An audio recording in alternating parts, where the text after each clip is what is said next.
और आज यहां पानीपत में ऐतिहासिक हिस्टोरिकल जगह में आज हम यहां सुबह चले हैं। आपने इतना प्यार दिया, बहुत जबरदस्त स्वागत किया आपने, और आप हजारों लोग हमारे साथ चले, इसके लिए मैं आपको दिल से धन्यवाद करना चाहता हूं।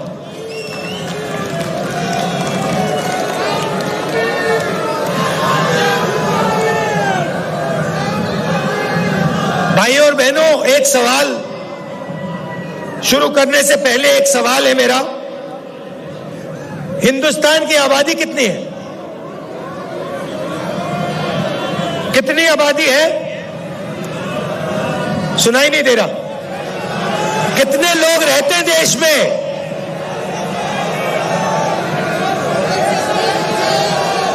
कितने?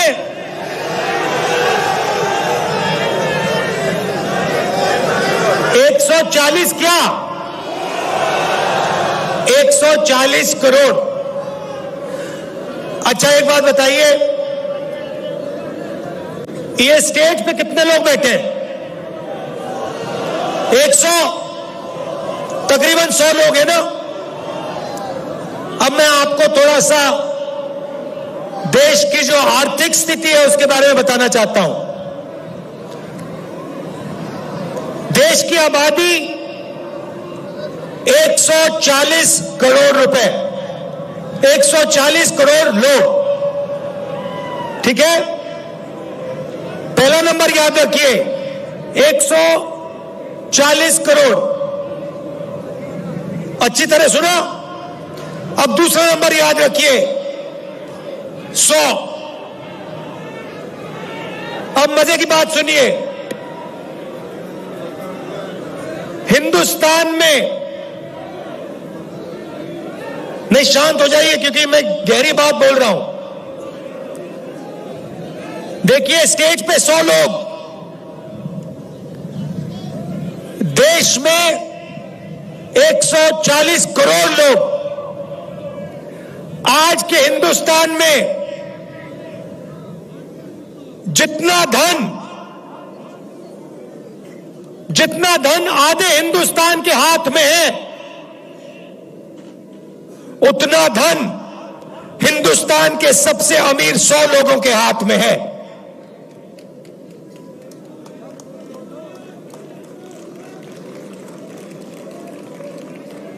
जितना धन आधे हिंदुस्तान के पास है, उतना धन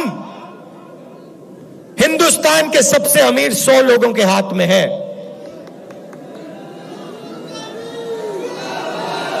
क्या ये आपको सही लगता है?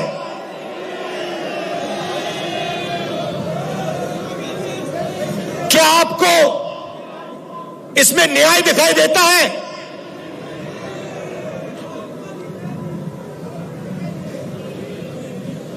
दूसरा आंकड़ा देता हूं।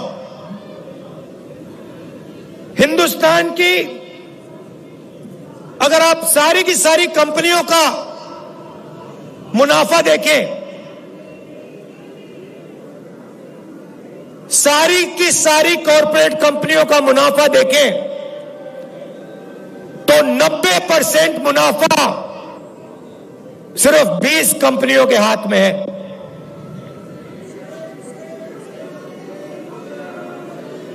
मतलब 90% मुनाफा 20 कंपनियों के हाथ में, और इस देश का आधा धन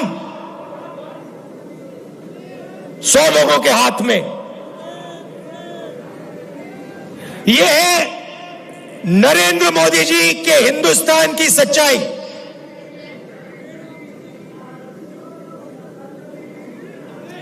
दो हिंदुस्तान बन गए हैं,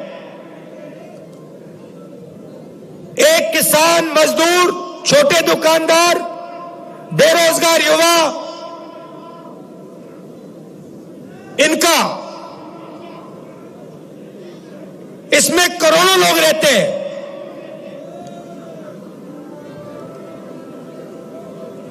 और दूसरा हिंदुस्तान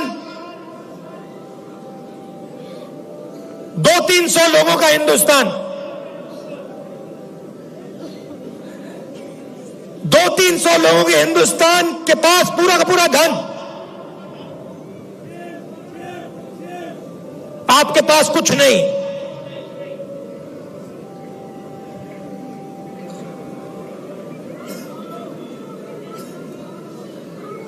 आपके पास ये पानीपत में जो हवा है,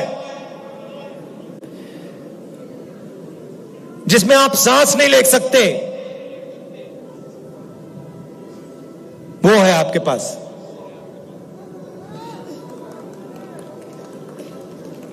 ताली बजा रहे हो भैया? कैंसर है ये।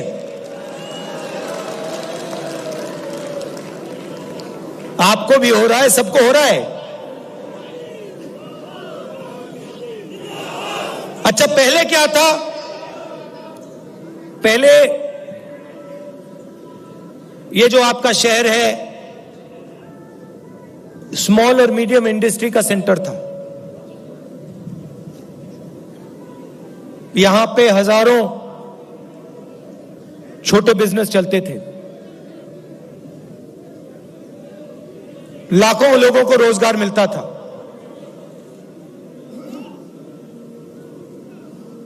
और फिर नरेंद्र मोदी जी ने नोटबंदी की, गलत जीएसटी लागू की,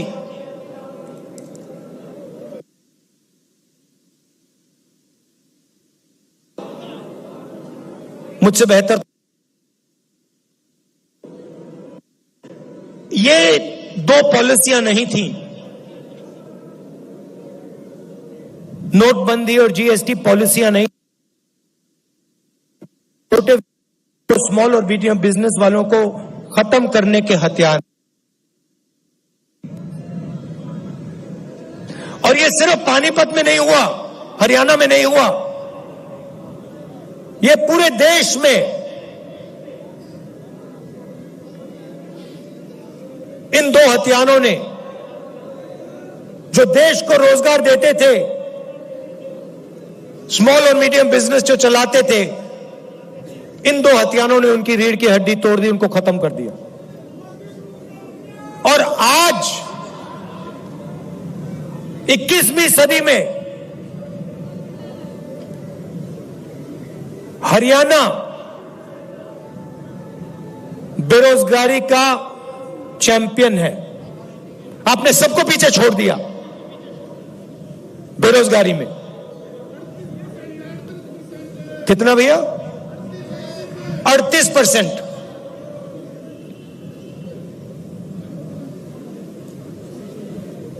खुशी की बात नहीं,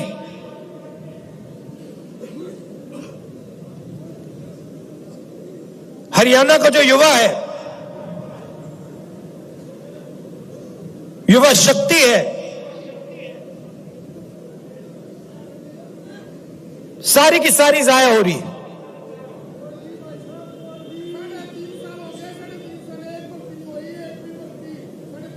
अच्छा भैया, 3.5 साल हो गई, एक भर्ती नहीं हुई। मुझे पहले अग्निवीर के बारे में बताओ।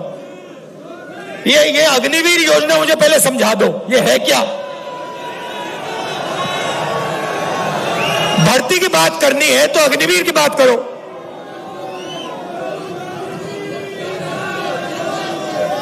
ये कहते हैं, पहले कहते हैं हम देशभक्त हैं,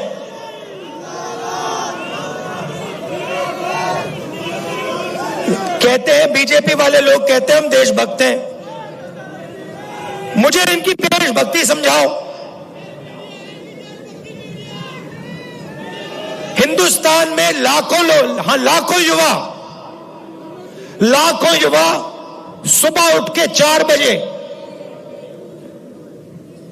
ये यात्रा 6 बजे शुरू होती है, ये यात्रा 6 बजे शुरू होती है। इसके बारे में कंप्लेंट आ रही है कि भैया इसको 6 बजे नहीं, इसको 7 बजे शुरू करो। मैं कहता हूं नहीं, मैं नहीं करता, मैं 6 बजे करूंगा। 8 बजे कह रहे हैं। देखो, ये 6 बजे चालू होती है। किसान कितने बजे उठता है? 4 बजे जो सेना में भर्ती होने के लिए रनिंग की प्रैक्टिस करता है वो कितने बजे उठता है? 4 बजे। और ऐसे लाखों युवा सपना देखते हैं, लाखों युवा सपना देखते हैं। किस चीज का सपना? तिरंगे की रक्षा करने का सपना। और लाखों में से वो 4 बजे उठ के दौड़ते हैं। हर स्टेट में सुबह सुबह अगर आप जगो, आप इनको देख सकते हो। कभी उनको रोको, उनसे पूछो भाई क्या कर रहे हो? वो ये नहीं कहेंगे कि हम सेना में जाने की तैयारी कर रहे हैं। वो कहते हैं हम तिरंगे की रक्षा करना चाहते हैं, वो कहते हैं। अब लाखों युवा दौड़ते हैं हर स्टेट में 4 बजे सुबह। उनमें से पहले 80,000, तकरीबन हर साल 80,000 चुने जाते थे। कोई अरुणाचल जाता था, कोई जम्मू कश्मीर, कोई राजस्थान, कोई लद्दाख, कोई ठंड में, रेगिस्तान में, बारिश में अपनी पूरी की पूरी जिंदगी बच्चे, परिवार, माता पिता सब कुछ परे करके छोड़ के बॉर्डर पे जाके खड़ा हो जाता था।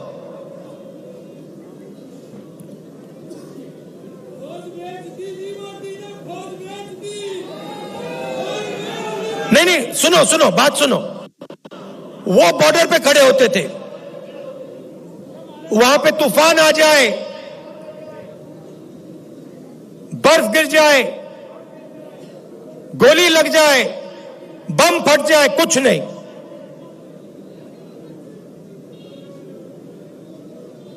देश के लिए, अपना खून देने के लिए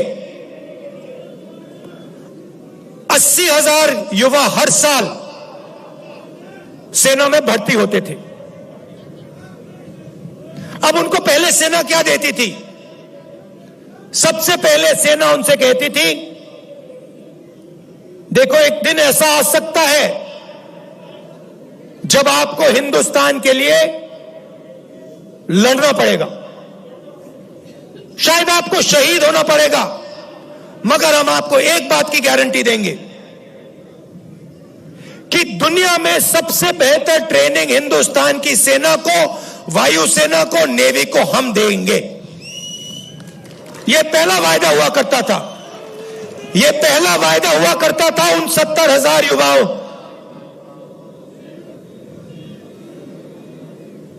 आर्मी कहती थी, हिंदुस्तान की सरकार कहती थी, तुम्हें हम बिना ट्रेनिंग दुश्मन के सामने कभी नहीं खड़ा होने देंगे, क्योंकि हम तुमसे प्यार करते हैं, हम तुम्हारा आदर करते हैं, हम तुम्हारे खून की रक्षा करना चाहते हैं। बिना ट्रेनिंग हम आपको कभी नहीं भेजेंगे, मर जाएंगे मगर नहीं भेजेंगे। पहला वायदा। दूसरा वायदा, 15 साल आपको सर्विस मिलेगी। 15 साल आपको सर्विस मिलेगी। अगर आपको इतनी सी भी चोट लगी, इतनी सी चोट लगी उंगली पे, हम आपकी रक्षा करेंगे। जो भी आपको चाहिए हम आपको दे देंगे। यह था दूसरा वायदा। तीसरा वायदा, आपने इस देश के लिए अपना पूरी जिंदगी दे दी, पूरी की पूरी आपने जिंदगी दी। आपने अपने बच्चे दे दिए, माता पिता दे दिए, परिवार दे दिया, अपने सारे के सारे सपने दे दिए इस तिरंगे को रक्षा करने के लिए। ठीक है, हम आपको पेंशन देंगे। और जब आप गांव में वापस जाओगे, जब आप गांव में वापस जाओगे तो हम आपको एक्स सर्विसमैन का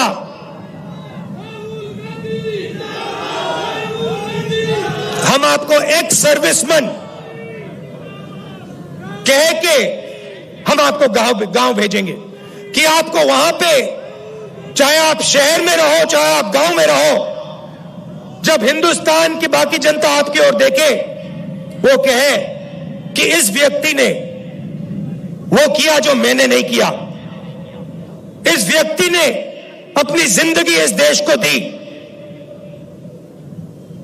अपना खून इस देश को दिया, अपने सपने इस देश को दिए, और इसीलिए मैं इस व्यक्ति का आदर करूंगा, इसका रिस्पेक्ट करूंगा। ये 3 वायदे हिंदुस्तान की सरकार, हिंदुस्तान की जनता अपनी सेना, अपनी वायुसेना और अपनी नेवी के हर व्यक्ति को देती थी। अब अग्निवीर योजना ने, नहीं सुनिए, अग्निवीर योजना ने ये तीनों के तीनों वायदे तोड़ दिए हैं। अग्निवीर योजना क्या कहती है? उन्हीं 70,000, उन्हीं लाखों युवाओं से कहती भैया 80,000 तो नहीं लेंगे, 40,000 लेंगे। और वो जो 15 साल की बात थी, वो जो सर्विस की बात थी, उसे भूल जाओ। 4 साल बाद, पहले 80,000 लिए जाते थे, 4 साल बाद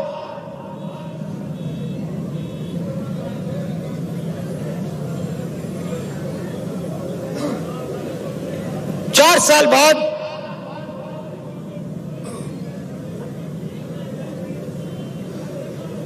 हम 75% को वापस भेज देंगे, निकाल देंगे, बस 25% हम रखेंगे।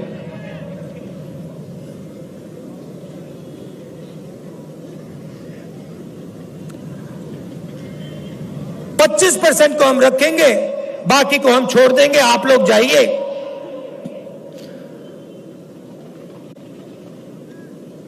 बेरोजगार हो जाएंगे।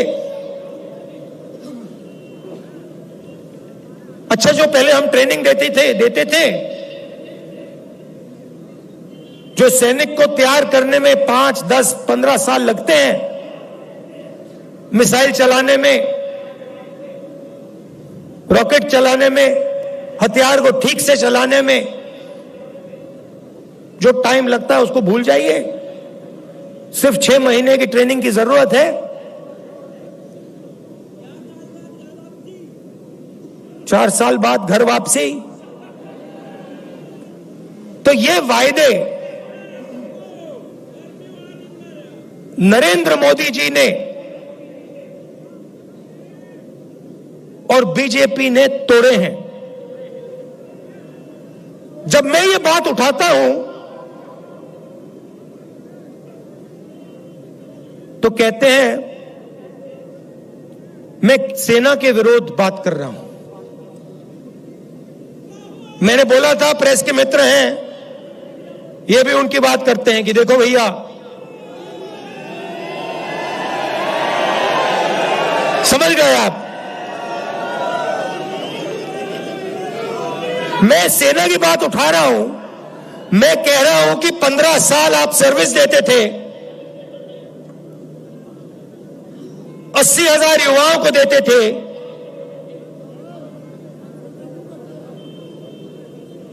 पेंशन देते थे, अब नहीं दोगे।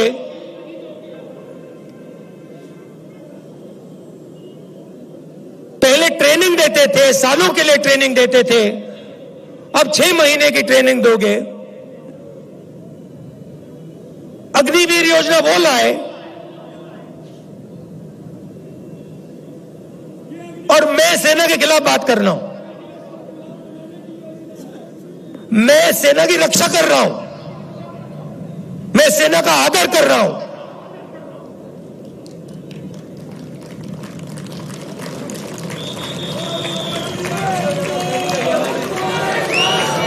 भाइयों और बहनों, एक और बात,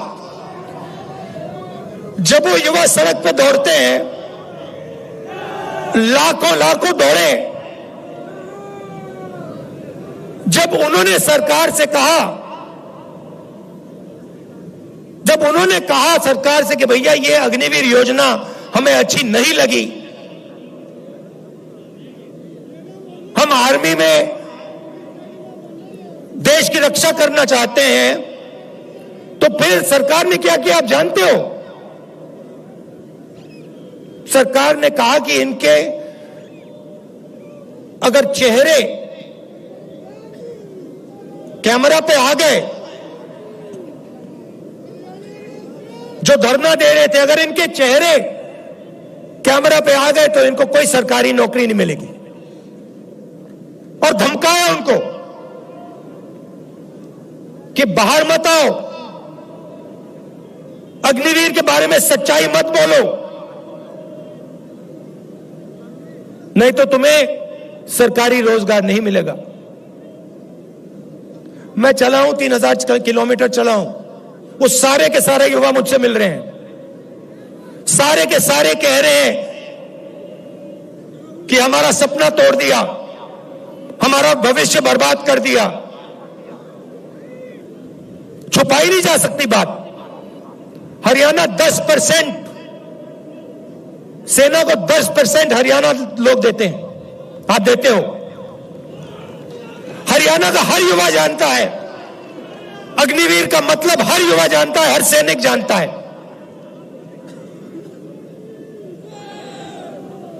यह सच्चाई है। अच्छा, अग्निवीर को छोड़िए, रोजगार के 2-3 और रास्ते हैं।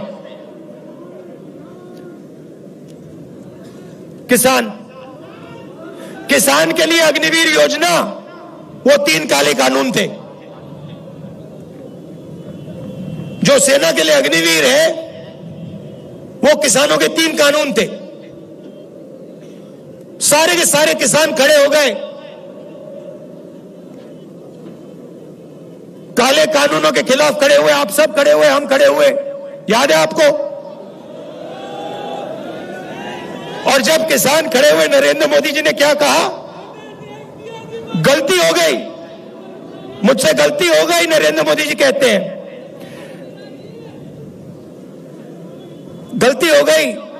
किसान सर्दी में, ठंड में बाहर बैठा था, बारिश में किसान बाहर बैठा था, तब आपको गलती नहीं दिखी। 1 साल लग गया आपको गलती पहचानने में। 700 शहीद हो गए।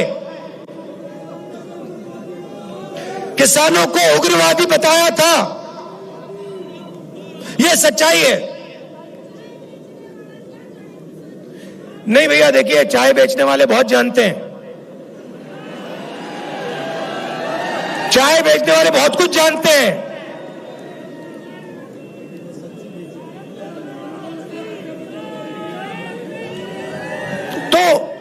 तो देखिए, फिर कहते हैं, बीजेपी वाले लोग कहते हैं, मैं आपको बताता हूं, देखिए, बीजेपी वाले लोग कहते हैं कि देखिए, ये जो यात्रा है, इसका क्या फायदा है? ये यात्रा कन्याकुमारी से कश्मीर क्यों चला जा रहा है?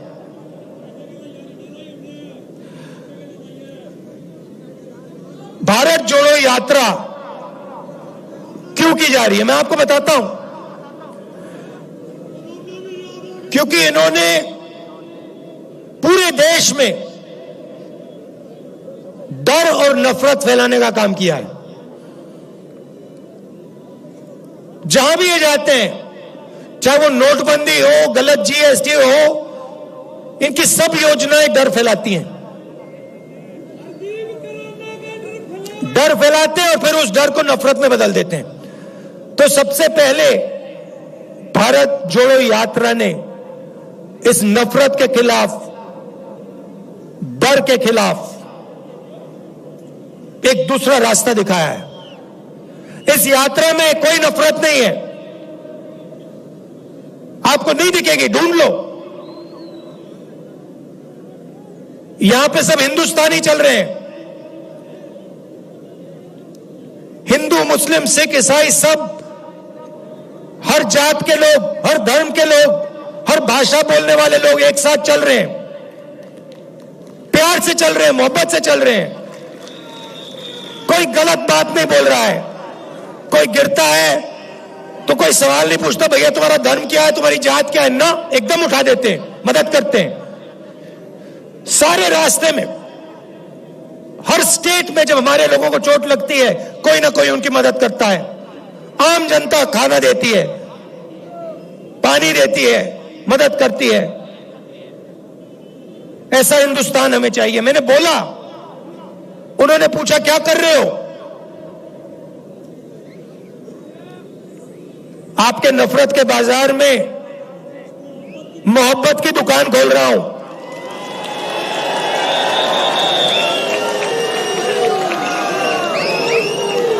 नफरत के बाजार में मोहब्बत की दुकान सिर्फ मैं नहीं खोल रहा हूं, करोड़ों हिंदुस्तानी खोल रहे हैं।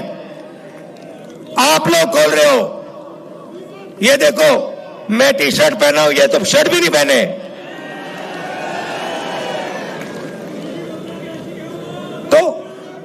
तो इस यात्रा ने नफरत को मिटाने का काम किया है।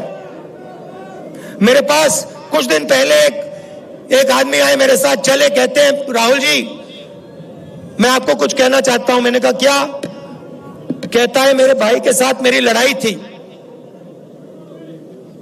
सालों उससे मैंने बात नहीं की। आपकी यात्रा आई, मैंने कहा क्यों ना मैं अपने भाई से बात करूं। और मैंने अपने भाई को फोन लगाया और मैंने कहा भाई अब मैं तुमसे लड़ना नहीं चाहता हूं, मैं तुमसे लड़ना नहीं चाहता हूं, चाहे कुछ भी हो जाए, मैं तुमसे लड़ना नहीं चाहता हूं। और उसके भाई ने उसे कहा मैं भी तुमसे नहीं लड़ना चाहता हूं। जाके वो गले मिल गए। और ये पूरी यात्रा में हो रहा है।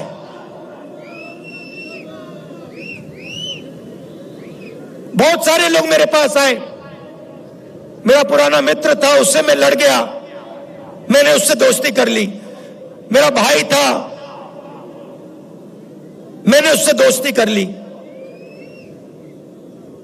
तो सचमुच में ये यात्रा भारत को जोड़ने का काम कर रही है। वो मीडिया नहीं दिखाती भैया। भैया कैसे दिखाएंगे बेचारे? भैया एक बात बताओ, भैया एक बात बताओ, आप देखो, आप समझो बात। आप कभी घोड़े पे बैठे हो ना?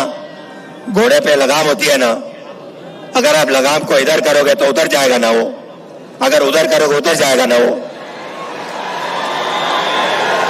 लगाम लगी हुई है भाई। वो कभी इधर खींचे वो उधर भाग जाते हैं, कभी उधर खींचे उधर भाग जाते हैं। मगर एक बात है, घोड़े के ऊपर मोदी जी की फोटो जरूर दिखेगी। वो तो दिखेगी। तो भैया अब बेचारे के ऊपर लगाम लगा हुआ है, वो क्या करें? उनकी गलती नहीं है, इनको भी जीना है, खाना खाना है, बच्चों की देखभाल करनी है, करनी तो है ना, सही बात है। तो ये देखो, ये मुस्कुरा रहे हैं, देखो ये मुस्कुरा रहे हैं, कह रहे हैं हाँ भैया बात सही, भैया को कह रहे हैं, देखो बोल रहे हैं हाँ बात तो सही की। तो हम समझते हैं कि आपके ऊपर आपके लगाम लगा रखी है, और हम जानते हैं कि हम जानते हैं कि आप सच्चाई को पहचानते हो, सच्चाई बोलना चाहते हो, मगर मुश्किल है। चलता है, हो जाएगा काम।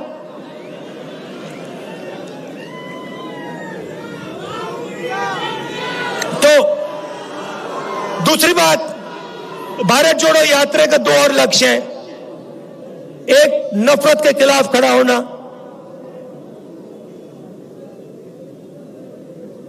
एक हिंदुस्तानी को दूसरे हिंदुस्तानी से जोड़ने का काम, मोहब्बत फैलाने का काम, यह यात्रा का लक्ष्य है। दूसरा लक्ष्य, जो देश में बेरोजगारी फैल रही है उसके खिलाफ खड़ा होने का है। और आखिरी बात, जो महंगाई है, जो आप सबको लगती है, चुभती है, पहले 400 रुपए का सिलेंडर होता था, आज 1100। पहले 60 रुपए का पेट्रोल, आज 100 रुपए का पेट्रोल। तो उसके खिलाफ खड़े होने की यात्रा है। और अंत में जो हिंदुस्तान की आर्थिक स्थिति है, जो मैंने पहले बात बोली, 100-200 लोगों के पास हिंदुस्तान का 50-60% धन, और किसान, मजदूर, छोटे व्यापारियों के पास कुछ नहीं। ऐसा हिंदुस्तान हम नहीं चाहते हैं। इसमें सबकी इज्जत होनी चाहिए, भाईचारा होना चाहिए, मोहब्बत होनी चाहिए। मिलकर यह देश आगे जा सकता है, किसी का भी मुकाबला कर सकता है, किसी भी देश का मुकाबला कर सकता है। तो यह हमारा लक्ष्य था, और आपने इतना समर्थन दिया, इतना प्यार दिया, इतना प्यार दिया, इसके लिए मैं आप सबको धन्यवाद कहना चाहता हूं। आखिरी बात, एक मैंने सोचा, अभी बोल रहा था तो मैंने सोचा, देखिए आप सबके पास भाई बहन रिश्तेदार हैंगे ना, मजदूर, गरीब आदमी, बिल्कुल।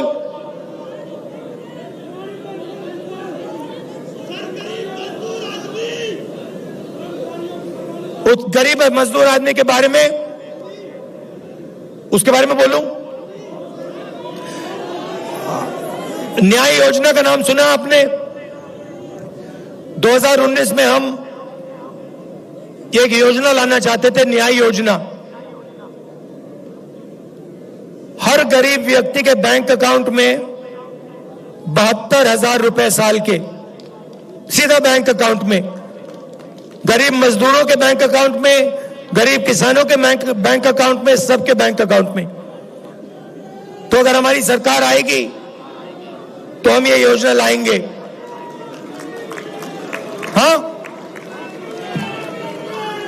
तो आप सबका दिल से धन्यवाद करना चाहता हूं। और देखिए, जैसे वो व्यक्ति मेरे पास आया था, उसने कहा था मुझे कि मैंने अपने भाई से फिर से रिश्ता बना दिया। आपके भाई हैं, कभी कभी लड़ाई हो जाती है, रिश्तेदारों से लड़ाई हो जाती है, दोस्तों से लड़ाई हो जाती है। आप जाके उनको फोन कीजिए, उनसे कहिए आप भी हिंदुस्तानी हो, मैं भी हिंदुस्तानी हूं, आप मेरे भाई हो, मैं आपसे लड़ना नहीं चाहता हूं, लड़ाई बंद कीजिए। बहुत बहुत धन्यवाद। 112